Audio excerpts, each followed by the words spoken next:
Welcome to the Talking with Tech podcast. My name is Chris Bouguet, and I'm here with Rachel Madel. But Rachel, it's not just you and me today. We have a special guest here participating in our banter. Chris, this is my other half, as our mom likes to call us. I have my twin brother here, Matt Madel. Hey, everyone. Good to be with you.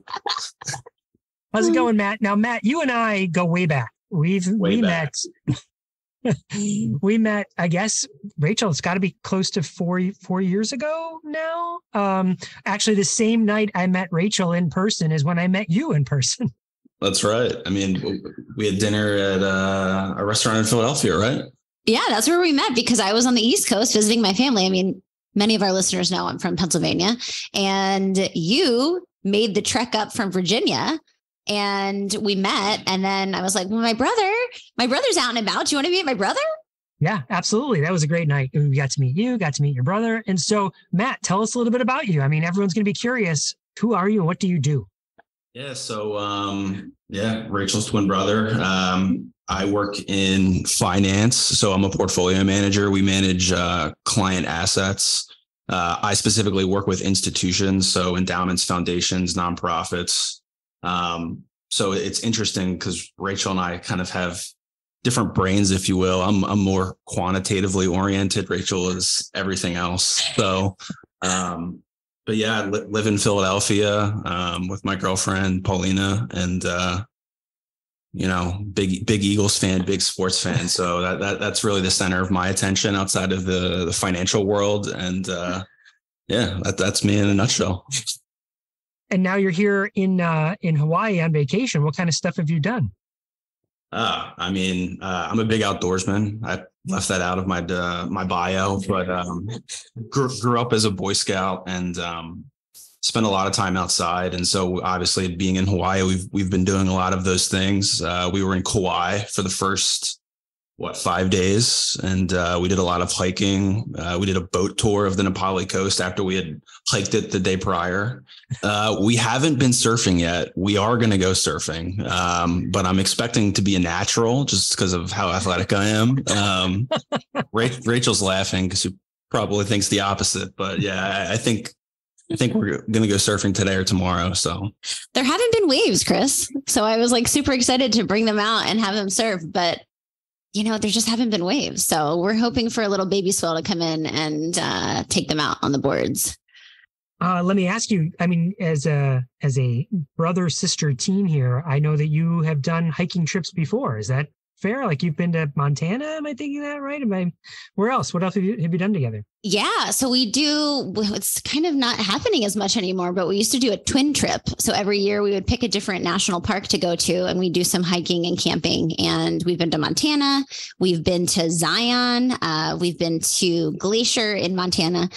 What are the other parks that we've been to? Olympic National Park in Washington State. What's the one we did in Canada?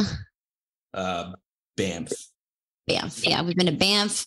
So yeah, we've done a lot actually. And so I was excited to have him come out to Hawaii. This is the furthest you've ever been away from Pennsylvania. Yeah. Yeah. Never been on a flight that took 14 hours. So it's a long journey. Fly a lot for work, but never that far. So it was a nice shock to be on a plane for that long. Excellent. Well, it sounds like you're having a blast. So Matt, when you get back, so right back to Philadelphia, back to the this is your vacation, right? Yeah. Landing on Sunday morning at 7 a.m. off the red eye and going back to work the next day. So that should be fun. Markets have been a whirlwind the last several months. So I've been staying on top of it while I'm on vacation, but I'm expecting a lot of discussions with clients and so it should be fun. Fantastic. All right. I have a question for you, Matt. From a technology standpoint, is your world blowing up with AI like our world is? Are you talking about artificial intelligence, Chat GPT? What kind of technologies do you use in your profession? Yeah, I mean, it's really been the talk of the town. I don't think you're immune depending on what line of business you work in, because obviously I think it's going to be a big part of the future. I think, from our perspective, it's certainly going to have a place. And I think finance is one of the areas where it already did have a place. It just wasn't as mainstream as, something like Chat GPT has made it become. And so I would say it's going to move the ball further down the field, to use a sports analogy. But the technology is very fascinating. I mean, I've been using it to there's a lot of processes that we do that sometimes can be automated. And the most interesting application that I found of Chat GPT so far has been to ask the tool to write me code to do a specific task. And then I can take that code and embed it in whether it's an Excel workbook or like a Python script. It's just wild. And I'm very interested to see how it develops going forward.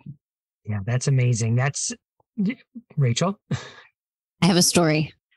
We're speaking about ChatGPT. So when we split in utero, he took the quantitative brain and I took the qualitative. And he always helps me with accounting, my taxes, all of these things that have to do with numbers and money. And when he got here, it just so happened that my accountant sent my corporate tax return. So I'm like, hey, can you look this over, Matt? And so he pulls up Chat GPT, and I don't know what you put in, but he asked some type of question about California corporate tax. And we got a lot of answers about like what my tax rate was and what the calculation should have been. And so he uses it as like a check on my taxes. Yeah. I mean, I asked it what the corporate tax rate for S Corps in California was. And then I took her, taxable income, and I just did a rough calculation, and I said, it looks loosely accurate. So yeah. That literally happened like a couple of days ago. It's like you checked your work, right? And you check somebody else's work with it, verified, you feel more confident about it. It sounds perfect. It's funny because I used like my first job out of college, and I had an accounting focus in college. So, I'm familiar with that world, but not to the extent that, a tax accountant would be. So it's funny. Like I know the right things to look at and the information that I need, but I don't have that depth of knowledge that a tax accountant would. So, using Chat GPT to kind of bridge the gap is a perfect example of, I think, the power of the technology. So awesome. Well, that's actually what the interview is today. I had the great pleasure of talking to someone named Bruce Alter out in Oregon, who has been doing a lot of research around AI and ChatGPT. And we talk all about that in relation to education and people with disabilities. And so before we jump into that interview, though, as twins, is there any phenomenon that you've experienced as, like twin speak or anything like that from a language perspective or beyond, where some sort of, strange psychic connection where Rachel's out in Hawaii and I'm in Philadelphia and we both had a Philly cheesesteak at the same time, those two, I mean, one too, like that kind of phenomena? There have been times when, I'll be like picking up my phone to text her and we haven't spoken in weeks and she'll be texting me, or vice versa.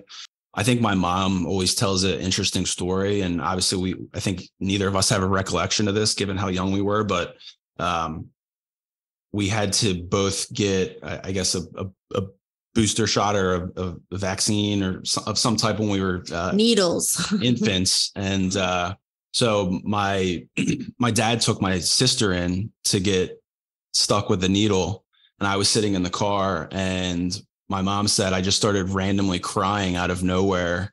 And then my dad walks out with her, and I was crying. He's like, what's wrong with him? And I guess, I basically just started crying like right when she had gotten stuck with the needle. So it was just interesting to think about. And what's interesting is that my dad says he watched me get the needle and I didn't cry right away. And he said it was the weirdest thing. And so then they shared the stories of like, and I think it wasn't that you were in the car, you were in the waiting room. And so my dad heard my brother crying in the waiting room before he heard me start crying. That's amazing. I was going to say, anything from a language perspective that you can think of, or not really? I've asked my mom and dad, did we have any type of twin, language going on? And I feel like they haven't told me anything I also feel like the recollection of us as children is fading. But yeah, there was nothing like that I know of, but I'll share a story really quickly. So up until we went to school, he was the only real kid that I had exposure to. Like we weren't the kind of family that had tons of kids over at our house and play dates. It was really just like, it was him. Like he was my best friend. And, if I was playing, like I was playing with him. And so when we went to kindergarten, as they often do with twins, they separated us into separate classrooms. And I'll never forget getting off the bus and one teacher taking Matt and another teacher taking me, and me for the first time in my life being like, where's he going? Like, why am I not going with him? And I was so upset. I probably cried. I'm sure I cried.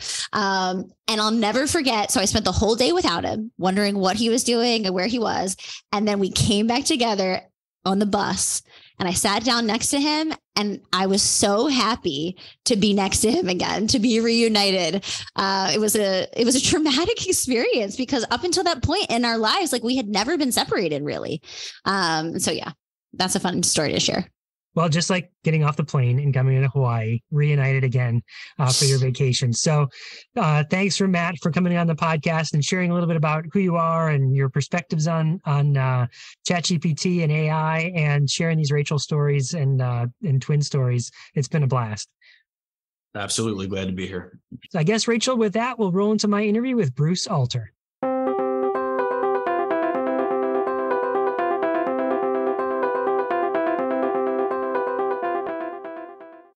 Do you love this podcast? We would love for you to take a second and leave us a review on iTunes. That way, more people can find this podcast and learn how to support individuals using AAC. We also love hearing from our listeners. It reminds us that all of the hard work we put into this podcast really matters. And don't forget to subscribe so you always know when we release new podcasts. Now let's head back into the episode.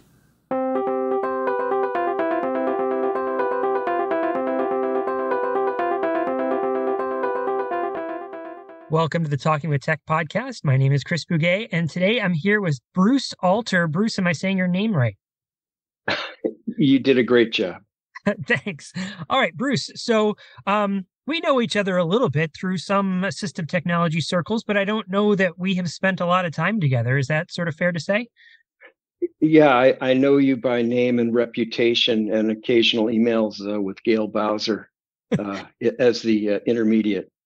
Yeah, exactly. That's exactly how I feel like we know each other. But so tell us a little bit about who you are and what you do, and tell us about yourself. So I'm a pediatric physical therapist, but before that, I was a geek. I've been involved with computers as long as they've been available, going back to like the mini mainframe and punch card era. I've been a computer programmer. We had a business, made the first computerized IEP program probably in the country, taught me a lot about what it's like trying to sell a product to school districts. And so the reason why I mentioned that is I went into pediatric PT because I wanted to work with children. And right from the start, I worked in school districts. I've also done early intervention, which is working with babies and early childhood special ed. But when the iPad came out, I proposed to many of my districts that there was a way to provide assistive technology support to the majority of their students who were in special ed, which were those who had reading problems with learning disabilities. And there was a way to do it with consumer tech. And I proposed to both the Woodburn and Tigard-Tualatin District, where I work, that we could do a lot to improve kids' abilities to read and write if we used technology. Prior to that, assistive tech was thought of as doing switch programs for kids with cerebral palsy, which is fine. And I did a lot of that. But I should mention, I have dyslexia. I also have ADHD. It's interesting and not that uncommon a combination I'm finding in kids I work with. So I was a struggling reader all through school. Took 5 years to graduate high school, flunked out of college twice. So I have a very checkered academic career. And the only thing that allowed me to get through my professional education was I asked my grandfather to buy me an Apple. My parents had already spent enough money on me. I asked him to buy me an Apple IIe because I told him if people see my handwriting and spelling, I'll never get past the application process. And it was technology that allowed me to manage the rigors of physical therapy program. Text-to-speech became a little more available. I was using an NEC, I guess called a laptop, but it was basically a device with a tiny LED screen and a keyboard. And that's how I took my notes in school. No, this was in the 80s. No one had ever seen that before. So why am I saying all this stuff?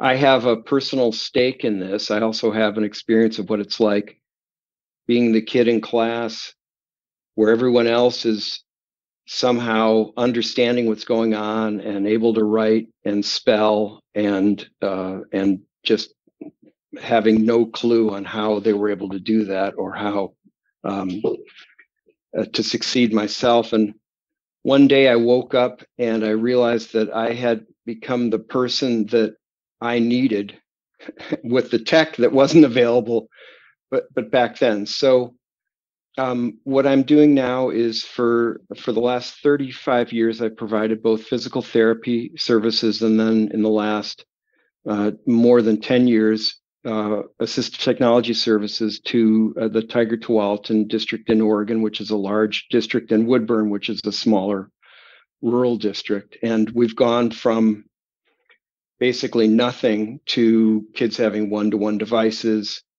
I mean, I could list all the stuff we've accomplished, but I'll let you get a word in edgewise. But that's how I got to this, and it's a really good place right now, where we're seeing success, where teachers are starting to understand about the need for accessible materials, even if they don't know how to provide them. It's a big change from how it was even 10 years ago. Okay, there, I talked enough. Well, Bruce, let me just comment on some of that. It really sounds like you have both a personal experience that has grown into a professional experience, that using technology can really transform the learning experience. And what I really appreciate about how you put the experience of teachers, contemporary teachers, is that they're starting to use this technology with that capacity in mind, because sometimes I get a little frustrated that we haven't moved fast enough. Like there's still my own kids are in high school right now, and it's still a lot of paper, pencil, hasn't redesigned, a lot of memorization tasks, stuff that I think when I was in school, and maybe when you were in school, it certainly sounds like it was, we weren't using the technology to really redesign the learning experience. It was still doing it sort of the old same way, not reshaping the educational experience. Is that, and I say that as a precursor because I know where this conversation is going with the evolution in the technology we're going to talk about here. Yes, that is right. And it's even more than that. There was a backlash after distance learning or after the schools reopened. So in Oregon, our governor closed the schools due to COVID, and maybe I'm alive today because of that. People forget that we didn't have vaccines. We had really little understanding and protection, but I'll set that aside for a second. I spent that time making, I think now I'm over 150 videos, but making videos to help teachers understand how to use the technology that they went from not knowing at all to having to use. The district brought in Canvas as a learning management platform, which was new to everybody. But most of them did it. We used to have office hours, virtual office hours, and people would come in to ask questions, and we'd solve things and make short videos. So they were using it. And many of us thought, all right, we're going to have accessible materials. And I'll tell you, my AAC users, it was COVID's horrible. Not being at school is horrible. It was the best opportunity they've ever had to talk.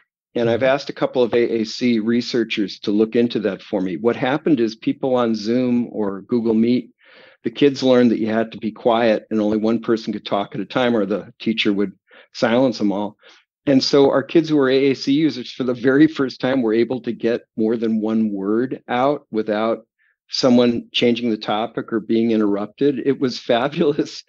Again, it was a horrible time, but seeing the student, the parent, would set up the laptop and having the student answer a question, which would take them a minute or so, but everyone had to be quiet. And we got to see how functional many of our kids were in that environment.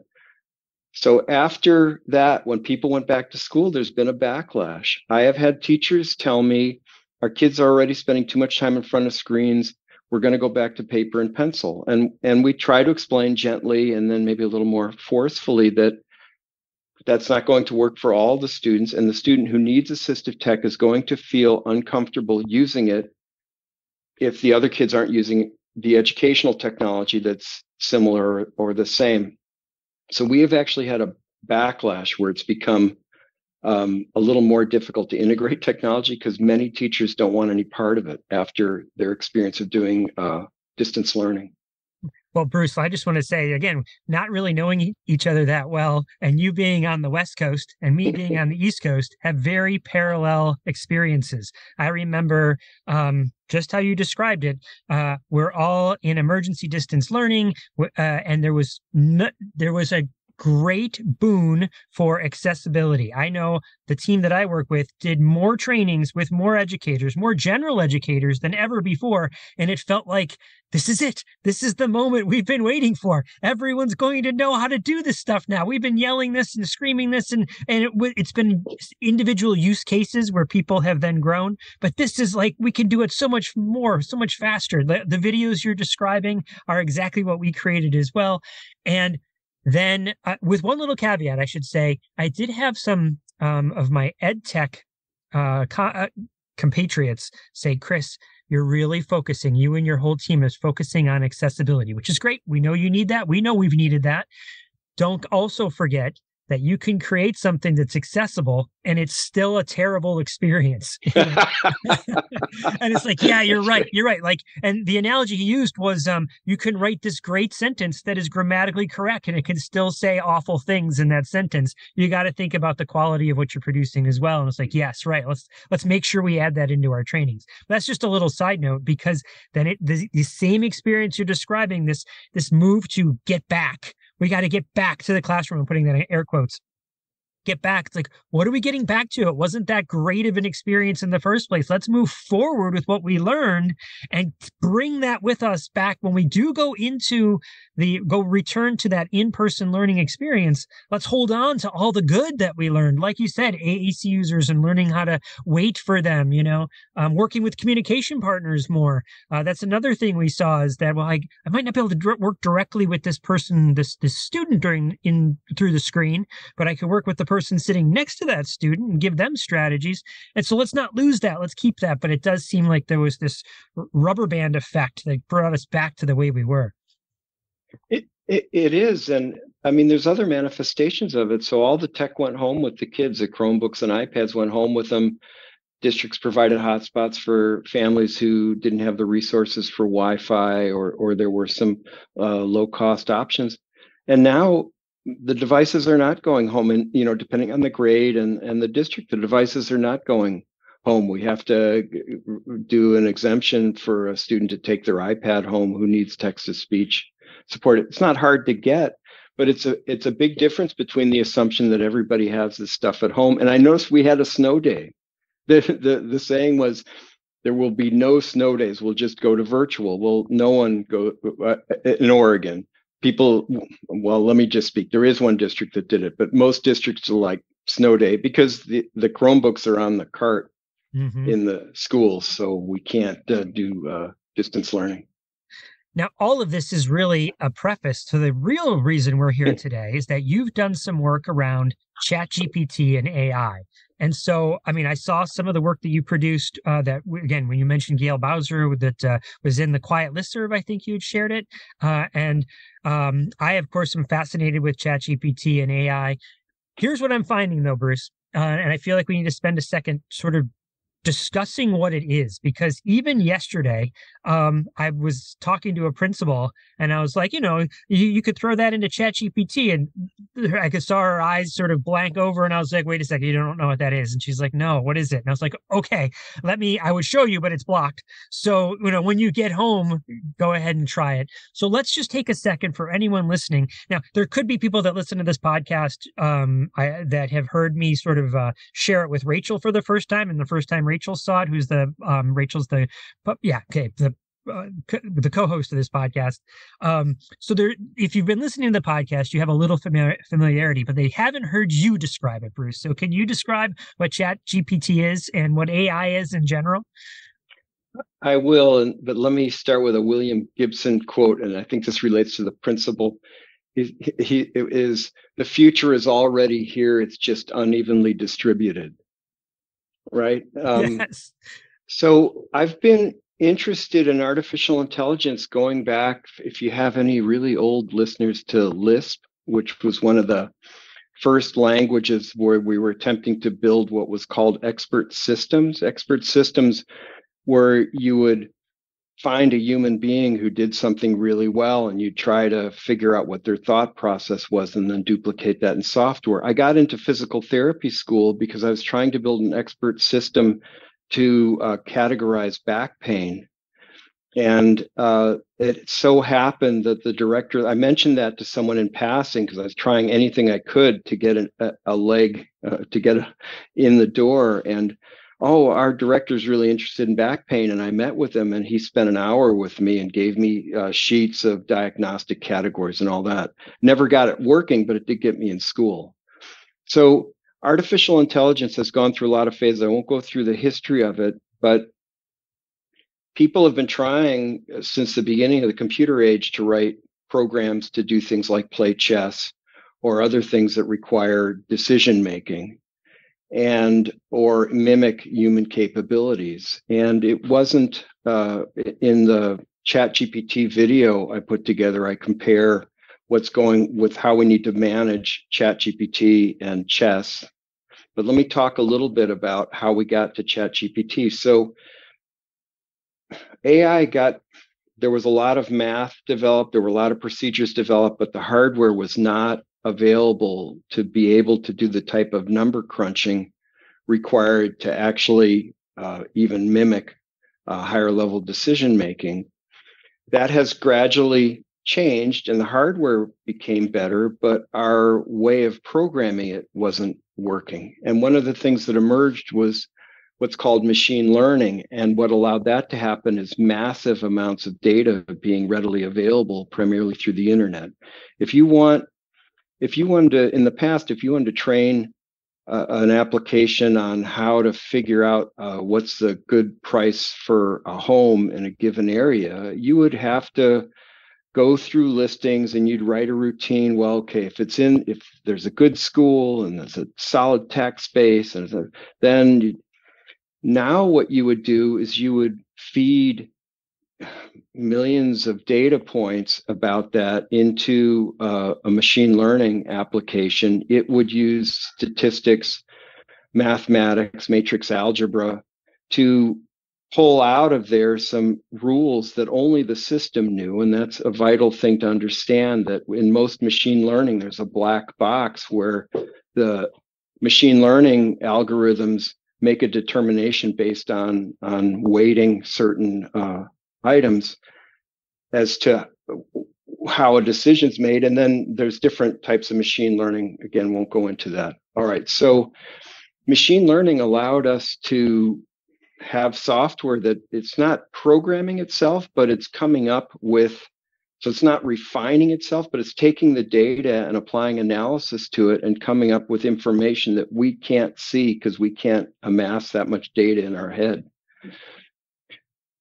What Chat GPT does, it's in a category of what's called large language models, and GPT is generative pre-trained transformers. So it generates things. It's pre-trained in that it's not going to the internet and looking at current stuff. It's looking, the cutoff for Chat GPT 4 even is 2021.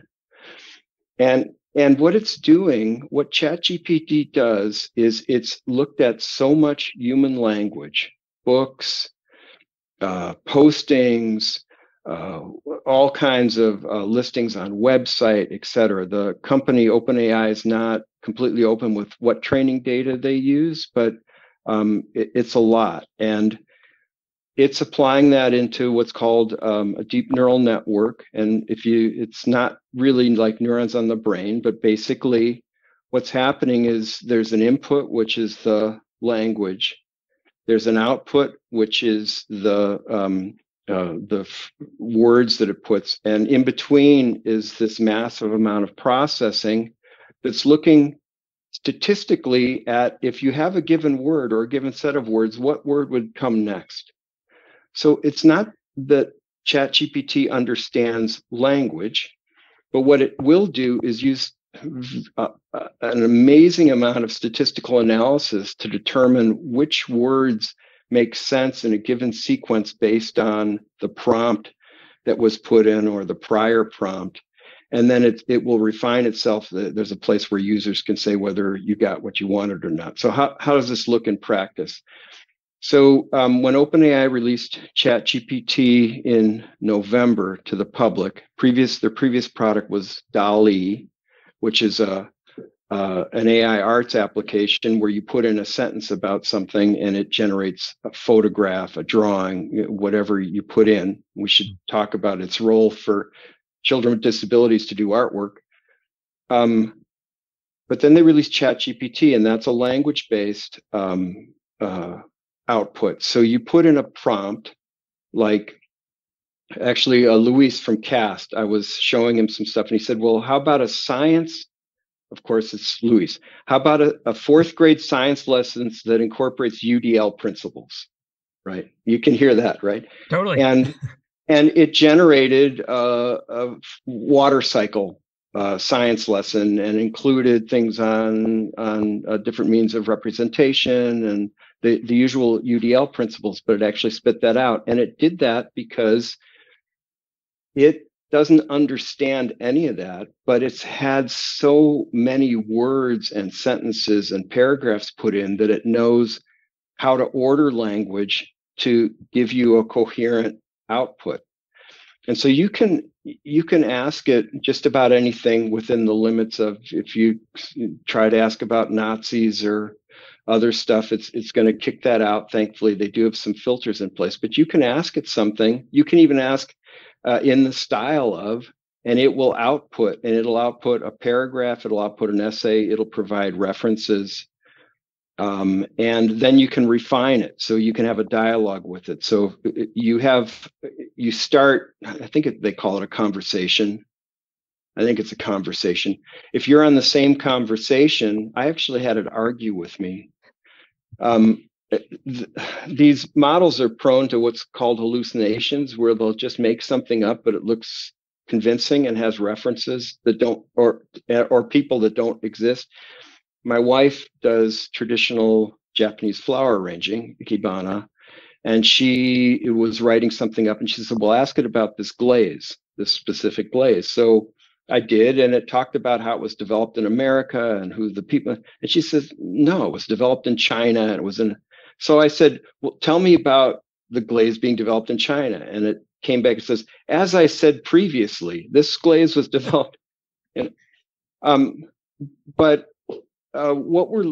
so, I've given you some, again, I'm going to let you get a word in edgewise, but what we're looking at, we have never had available before. In the entire history of AI, we haven't even come close to something like this being available. I was going to say to the general public, but I would say, period. We are seeing an explosion of AI that is capable of using large data sets to train itself. I didn't go into DeepMind and their AlphaGo and all the other stuff, but we're seeing AI do things that was never possible before because of the machine learning paradigm and incredible hardware, unaffordable to any of us. You can't do this on your PC or your Mac, but it's out there. Bruce, let me try and describe it in a way, and you tell me if you feel like this is fair or not. People in the world would recognize the term word prediction, right? And especially people that listen to this podcast, as a lot of people probably didn't think of it until it became, you and I know about word prediction because of our background, but most people are like, oh, I didn't think of word prediction until I started texting, and then it would give me suggestions. And now it's in my email, or I guess Google, just doing a Google search is probably where most people first experienced it. Oh, look, it's predicting what I don't have to type it all in. And then it went to your Outlook or your Gmail. And this is that's not the right word, but this is sort of a souped up word prediction. Is that fair? It's like the computer is generating words based on word prediction. I sort of. So, well, is a Volkswagen the same as a Lamborghini? I mean, they're cars. Okay, so they're both things that run on computers. So I'll grant you that. But this is something different. With word prediction, there are rules that it's using to generate what words it thinks, and you can actually, if you play like with the text help one, which doesn't learn from you, or with Siri, which is, or with some of the Apple products, which, like, if first time you put an IEP, it has no idea, and then it starts to, when you put in the wrong letter, it corrects it for you. There are some pretty structured rules, and you could trace 100% through the procedures, and you could say, okay, if I put this in, I know what's going to come out. Mm-hmm.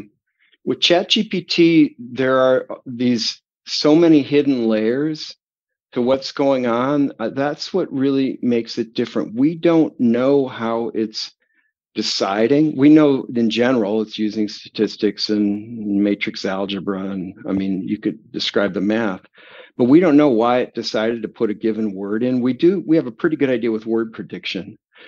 Chat GPT is at a totally different level, and not just in its capacity, but in the way it works. So the Don Johnston company, they have a text simplification engine in what's their product called again? Oh, this is great. Snap and Read. Snap and Read. So they have a text, and what that does is it looks at like word length, and it'll try to use shorter words, and there's some grammatical rules. And I did a project for a curriculum company, and this was like 6 months ago, and I said, we're 5 years away from automatic text leveling based on the current research. Well, Chat GPT, you can say, rewrite this paragraph at Lexile level 200, or explain quantum mechanics to a kindergartner, and it doesn't just do it by making the word shorter or trying to change how many words in a sentence. It does it by using conceptual language that's appropriate for that age level. So we are really looking, I understand the desire to try to compare it to something we're comfortable with, but this is beyond souped up word prediction, I think. Right. It's my attempt to hook it to someone's background knowledge, but really it's a whole new thing. It's way more than souped up word prediction, right? Because I think if let me just try and digest a little bit what you said there, is if I went to the text help word prediction, or even what's built into my Google or co-writer, if I typed a sentence and it predicted it had a word or two words, it's always going to predict those same words. But if I went to Chat GPT and I said, hey, tell me about this sort of flower arranging and the glaze that you put on it, and I asked that same exact prompt, it's going to come up with different responses each time. Like the generative, they might be close, but it'll be different.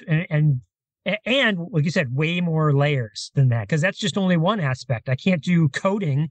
I can't do predictive coding with text help. You know what I mean? But ChatGPT, I can do coding, right? And then the similar version is I can't do text to image, and ChatGPT doesn't yet do that. I don't know, ChatGPT 4 is going to do that, right? But I haven't seen that yet. I've seen DALL-E do that. So right. It is much more than just that. It's just some sort of attempt to say, here's something that you can hook to. I appreciate that, and we all need that to try to make sense of things. But I think there's a point where you have to say this is a discontinuity, and we're looking at something because society needs to understand what we're looking at. And I want to relate this to something we should get together. I think we would be really close friends if we lived in the same city. I got to spend more time with you. Can I say we should have a beer together sometime? Sounds great, Bruce. But what you were saying earlier, so schools have not made. I remember when I first started working in schools, I was like, geez, if Abraham Lincoln was here, he'd recognize everything that was going on. Now, that was earlier, before a lot of assistive tech. Schools have not made the adjustment to the changes in society. If you want to learn how something works, you don't read a manual. Most stuff doesn't come with manual. You go to YouTube and you watch a video. But in schools, we're still heavily text-based. We're still heavily writing-based.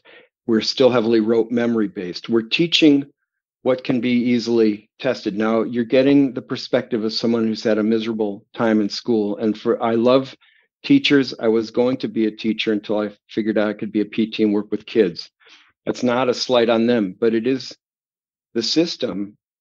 Schools have not made the adjustment to what's going on outside of the building. And this is going to push it even more. So there's a knee-jerk response on many districts to ban Chat GPT. As you mentioned, it'll write computer code.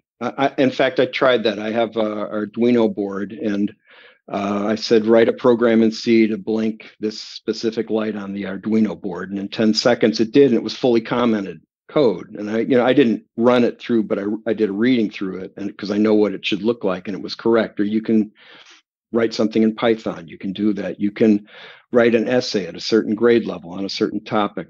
Okay, so then the question is, if you can, let's say with calculator. Okay, so before there were calculators, a certain amount of skill in mathematics was essential.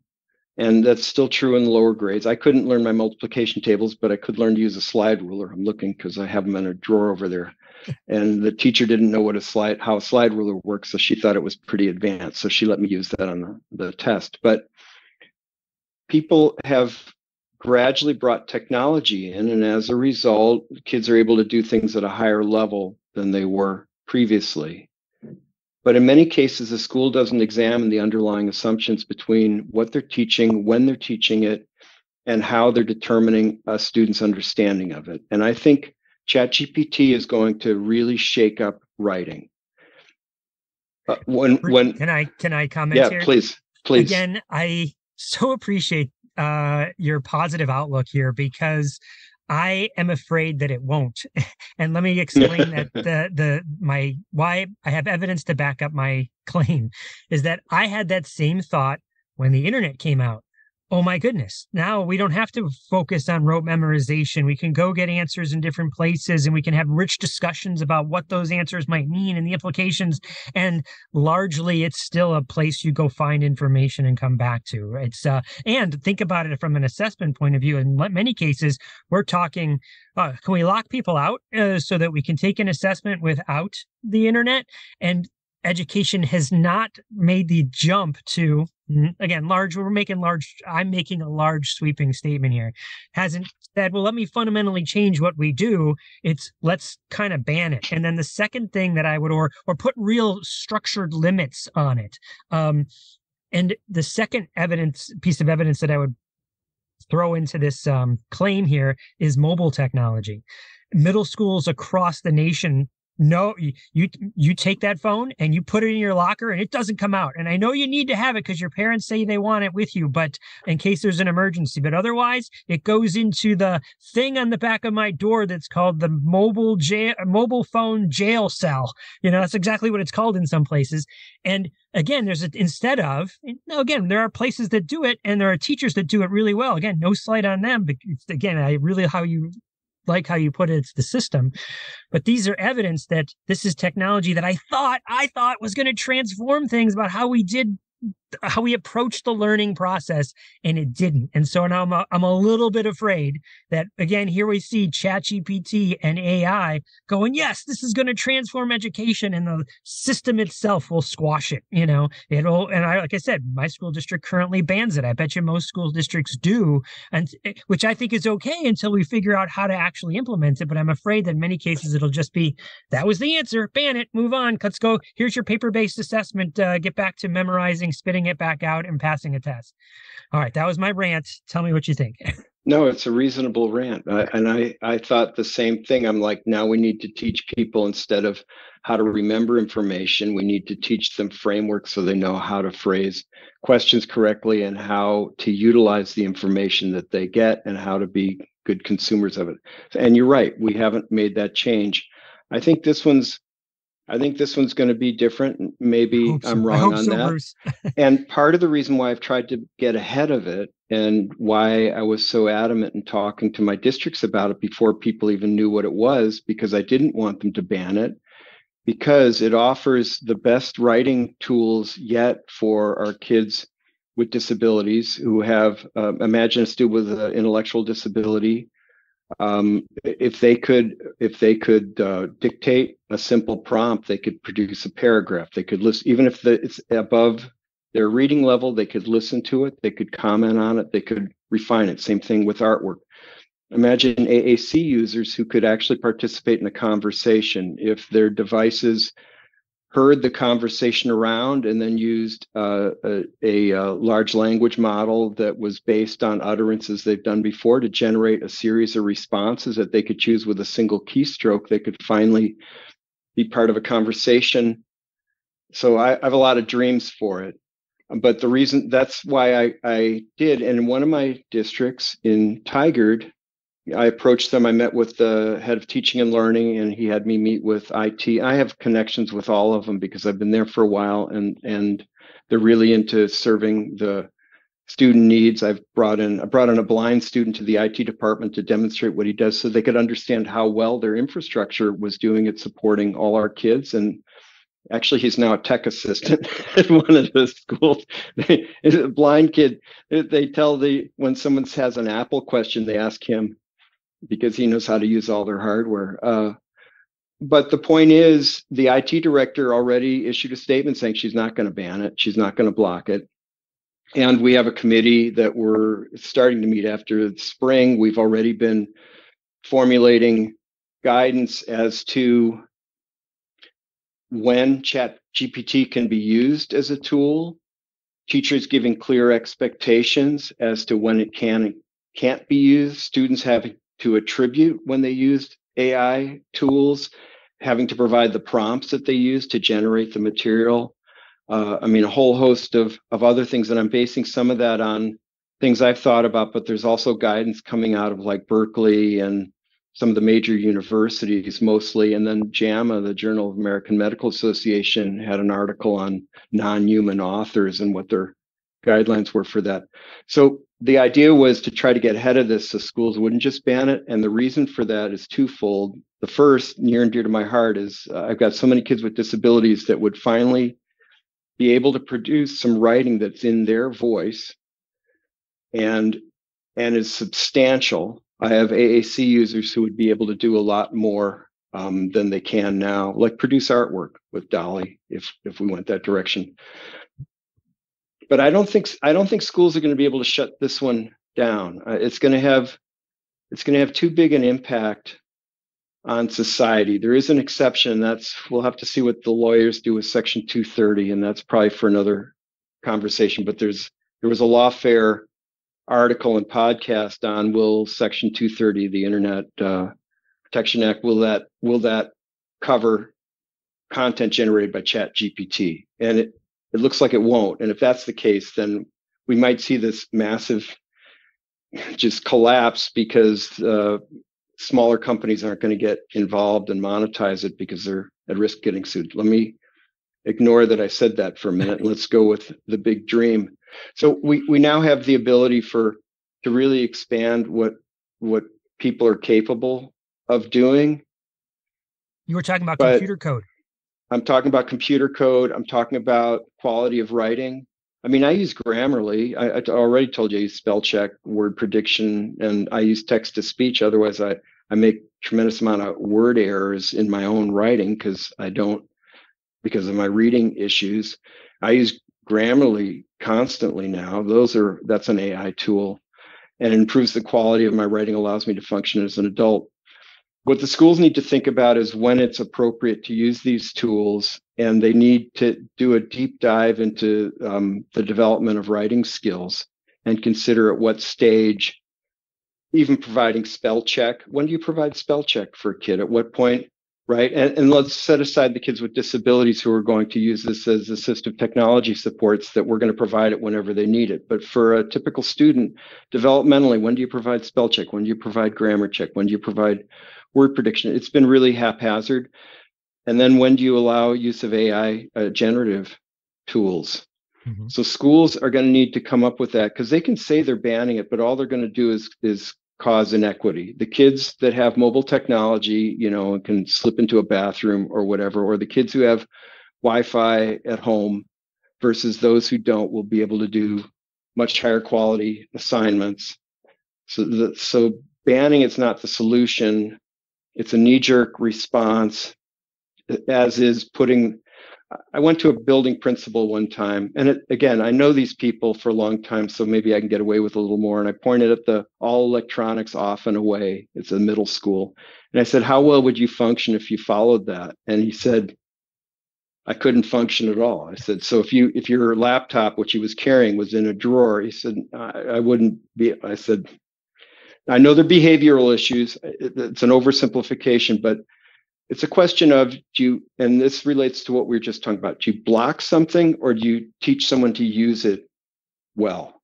Mm-hmm. Do you deny using the tools that are available to the larger society because we're going to do it the way we've always done it? Or do you teach kids how to do their own research to figure out if what they're seeing on the internet is true? Obviously, we've got a big issue with that as a society, with these rise of conspiracy theories and unquestioned assumptions. A certain percent of the population is going to believe that, but can we help our kids in school be good consumers of information and good users of available technology? Will a tool enable them, or will it disable them? Will it add to their capabilities, or will it make a skill disappear? I can't do long division on paper anymore, but I'm okay with that. A calculator's replaced it. I don't think that's necessarily. Of course, I asked that question of a group of teachers, and they can still do it. And it's like, how many of you are math teachers? Okay, exactly. But you have to kind of choose your battles. Is there a tool where if you over rely on it, it's going to decrease your capacity? Or will it be fine at this stage? Like Grammarly is fine at this stage in my life. It's actually improving my writing, but it wouldn't be so good if you're trying to teach basic rules of grammar to a student, because it would just automatically correct stuff. They wouldn't have a chance to see their own mistakes. Mm-hmm. Mm-hmm. I mean, that's what we have to think about. Bruce, let me get your impression on this. One of the things that does give me hope that the long-term implications here will not be to ban it, but to let's go with the optimistic view that that education adopts it and does exactly what you just described, as we utilize it and we teach it and we help people write better prompts and know what to ask it and have a conversation with it to get a better outcome and evaluate those results and all of the good things that we're talking about. One thing that gives me hope that will happen is that some of the big ed tech companies, the largest players in the world, Microsoft, Google, are integrating it into their tools. So it's not so much about blocking one website. Yeah, we're not using Chat GPT, but it being infused into other tools. So what are you going to do? You're going to block the Google Docs? You know what I mean? Are you going to block Microsoft Word? So what are your thoughts about the big ed tech companies integrating this sort of technology into their fold? I'm telling you, I think we share a brain. That's exactly the point. That's why I said this is bigger. I guess the internet was plenty big, but this is bigger than something you can just block, because of exactly what you said. When OpenAI, I think in March 1st, they added a monetization policy.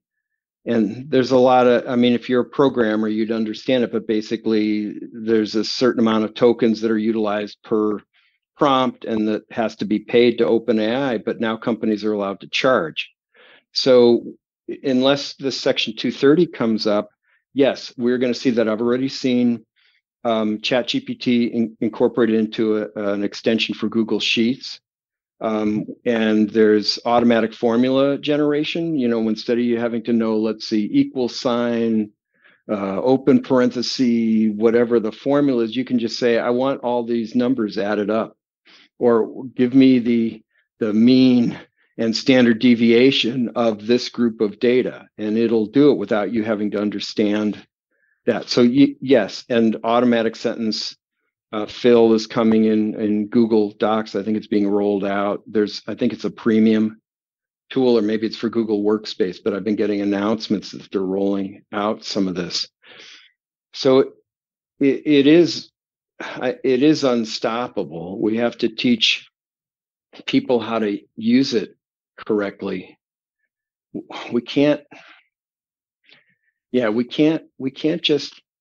stop it.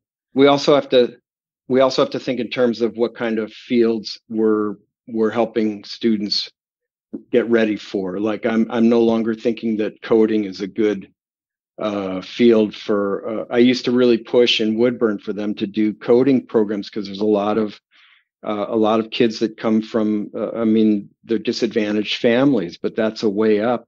I was at a Amazon presentation on their automatic code generation tools, their machine learning platform, and one of the questions came up, well, what should I be studying so I have a job in the future? And the panel said prompt generation, and because they demonstrated how you could generate a completely functional computer code, HTML or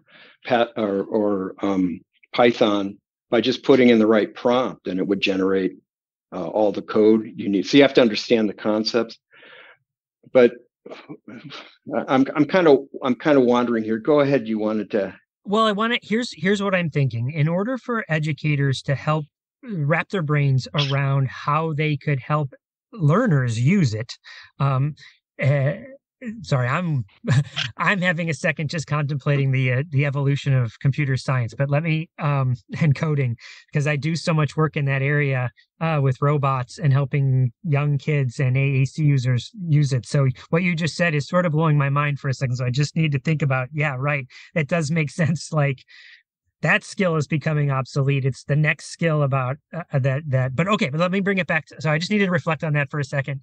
Let me bring it back to, how do we help educators learn how to use it with students and with learners? And what if you go back and listen to this podcast, I think you and I just brainstormed, you especially brainstormed a bunch of different usage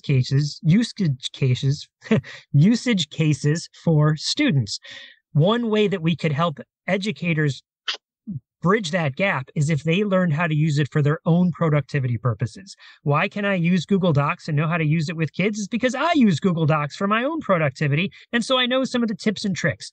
Is that fair? So what I think let's just brainstorm for a second. Teacher first learns about Chat GPT. What are some ways they might be able to use it for their own productivity?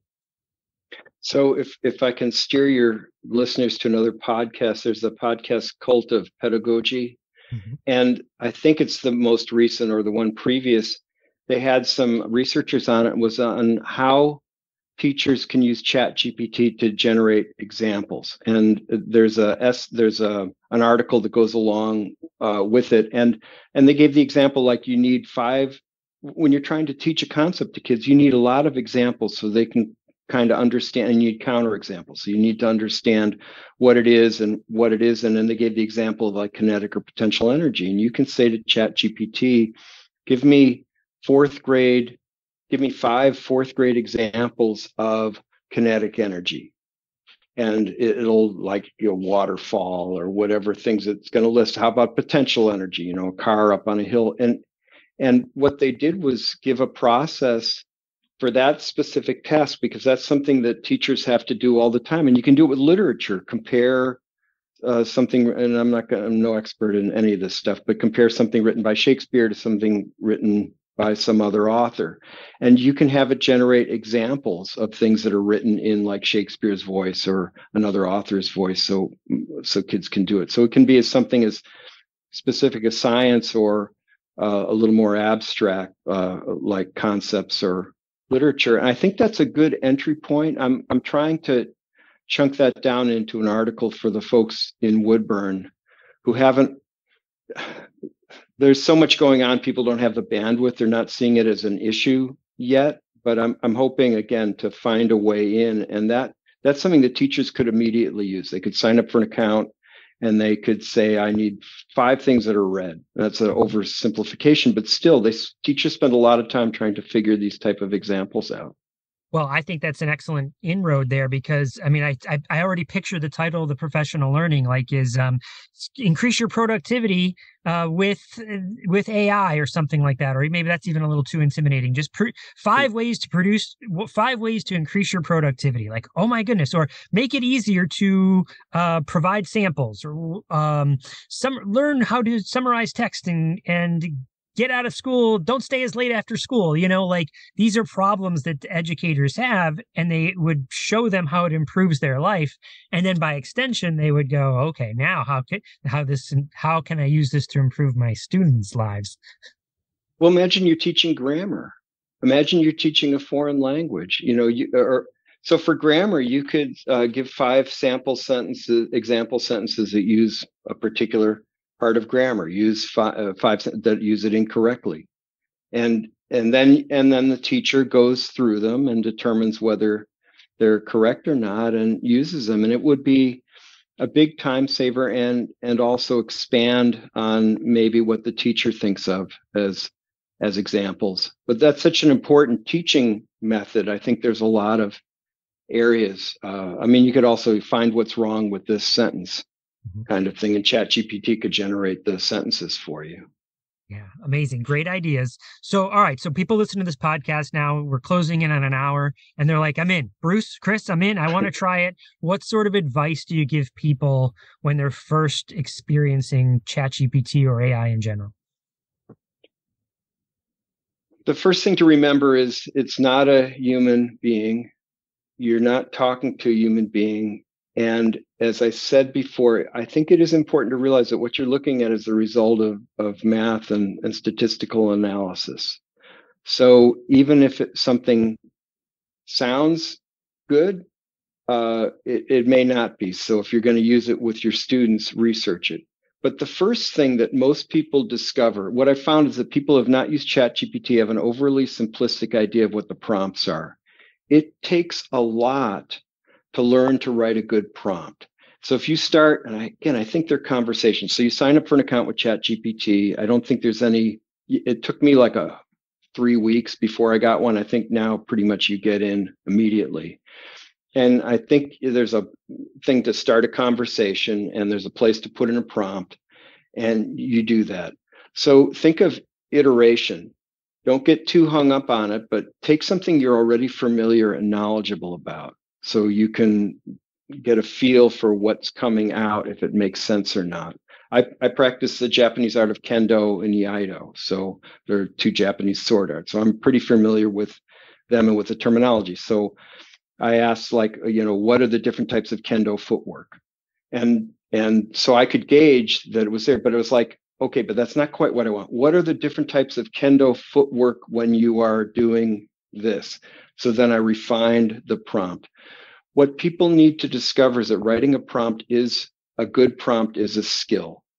And so start and then continue the conversation and refine, put in the prompt again, but with some subtle changes, and pay attention to what the output looks like. And so you might say, oh yeah, but this is for a 5th grade class. Okay, this principle for 5th grade, and add that to it and see. Yeah, but but I need 500 words on it, and see what it does. Ask it to put it in different Lexile levels or for different grades, and think of this as a skill. I think that's the mistake a lot of people made with the internet. They didn't realize that that being able to do a good search, it's easier now because of all the AI Google's using, but to do a good search, well, so you do a search and you got, well, okay, those are ads. Mm-hmm. Is that what I want? No. Okay, so I need to say in Portland, so I can find the restaurant in Portland, not just the one that is paying the most for Google to advertise it. It's the same thing with doing generative AI prompts. Spend the time, play with it, think of it as a toy, and play with what you're doing and pay attention. But definitely start with something you already know about, because then you're going to know when it is hallucinating. Mm-hmm. And also check before you use anything, because you can say with references, blah, blah, blah, blah, blah, with reference. Check each reference. Some of them are made up. They look good. I mean, if you, many of them are on the web, but some of them are from books. If you have a way to check to see if it's an actual legit, and if you can't verify it, and it's important that the references are accurate, don't use them. Mm-hmm. How's that? Was that too much? No, I think that's great advice. So let me try and summarize it and tell me if this is right. So 1, don't be afraid of it. 2, understand that you are it's going to be something that's not going away. So we need to teach it. 3 is it's a skill, and skills develop over time. So you put the minutes in, you get better at it. 4 is start with something you're already familiar with, so you can recognize when it's not quite right. And that's because it'll sound very confident in itself, but you'll know because you already have this some experience that it might be just a little off. So it'll be like a little bit of a mirage, right? I see it there, but it's not exactly right. So start with something you recognize. And then 5 is know that it's a conversation. So it's what I find is that people might ask one prompt and that's it, but it's continue to refine over time, and it'll get better and better, and you'll get better and better. Is that a good summary? Yes, I think that's a really excellent summary. Excellent, Bruce. All right. Well, so I like to end the interview with one last sort of question. You're clearly a curious person that has learned a lot about how they learn. So let me ask, what are you curious about? What are you learning about now? What sort of quest are you on besides AI? Maybe it is just AI, but beyond AI, what else is piquing your brain? If I turned off my screen, let me turn off my background. So there's I have, let me turn off my background here. None. All right. So there are definitely disadvantages to having ADHD and a curious intellect, but there are advantages too. So all right. So, I mentioned Iaido, so Japanese swordsmanship. I'm building a Lego Bugatti. Oh, that's car. awesome. Oh, it's amazing. It's like 6,300 parts. You're making me nervous just holding it, like you're going to drop it in. I know. I know. I play with yo-yos. I play with chess. I do magic. I've got a magic thing I'm working on now. You'll see linking rings and decks of cards. It's probably not very good for my attention span. Sometimes I tell my wife it's just easier for me to let my brain do it. Mm-hmm. It's like I get interested in something and I'll try to struggle to not do it because I'm already doing too much. But I said it's just easier to dive in. Bruce, just what you just showed me, a link that I'm seeing with all of those is some sort of motor activity, right? Either it's fine motor or gross motor with the swords, but it seems like movement is a thing. Yeah. Yes. Well, that's and it's probably self-regulatory, and also most of the things involve some sort of flow mm-hmm. state, because I am a meditator, but my brain is. Sometimes people say, "Oh, I wish I could look inside your brain." I'm like, "No, you don't want to see. It's a very busy place." But yes, so something that causes me to focus is I think one of the universals. Handling a sword and imagining an opponent in front of you, or in kendo where you're using a bamboo sword and you're wearing armor and you're actually getting hit, are tremendously focusing for me. So I think you made a good Yes, they involve motor, and they also involve being able to focus on something for a couple of seconds at a time. Oh, excellent. Excellent stuff. Well, thank you so much, Bruce, for sharing a little bit about yourself, your brain, and Chat GPT and AI. I'll tell you, I don't know, I don't exactly know where you are in Oregon when you describe it. I can tell you the AT Ties conference is coming up and I'll be there. Are you any chance? It's in Portland in April. Are you going to be there? I will, of course. I'm on the OTAP, the advisory board for the conference. Yes, so we're gonna finally have that beer. All right. Yeah, excellent. I'll meet you in person. That sounds like a plan. All right. Thanks so much, Bruce. Good seeing you. Thank you.